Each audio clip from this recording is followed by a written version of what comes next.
आज थोडंसं काम होतं. त्यानिमित्ताने मी आमच्या शॉपमध्ये गेले होते आणि तिथे गेल्यावर मला 10वी अ या मराठी वेब सीरीजमधील ॲक्ट्रेस भेटल्या. लगेच त्यांच्यासोबत मी सेल्फी पण घेतली. त्यानंतर माझं काम होतं गारगोटीमध्ये. त्यामुळे आम्ही गारगोटीला पण गेलो. भूक लागली होती म्हणून नाश्ता करायला थांबलो आणि इकडे या मॅडमना तर टेबलवरच चढायचं होतं. याचं काहीतरी वेगळंच चाललेलं असतं. मस्त पावभाजी खाल्ली, त्यावर थंडगार कोल्ड कॉफी पण घेतली आणि मग निघालो पुढच्या कामासाठी. आजचं मुख्य काम म्हणजे गातासाठी कानातले घ्यायचे होते. तिला क्यूट असे कानातले घेतले. त्यानंतर आम्ही गेलो माझ्या माहेरी. तिथे गेल्यावर जेवण वगैरे केलं, पण अचानकच लाईट गेली. त्यामुळे शूट काही करता आलं नाही आणि त्यातच इतका जोरदार पाऊस सुरू झाला की बाहेर पडणंसुद्धा अवघडच झालं होतं. गातासोबत खेळायलाही तिचे छोटे मामा आणि मावशी आले होते. त्यांची मस्ती आणि खेळणं सुरूच होतं.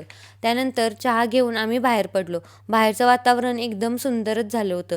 थंड हवा, पाऊस आणि फुल पीसफुल वाईब होती. आणि हो, गारकोटीमध्ये कोणती पावभाजी फेमस आहे ते नक्की मला कमेंट करून सांगा. भेटूयात नेक्स्ट ब्लॉगमध्ये. तोपर्यंत बाय.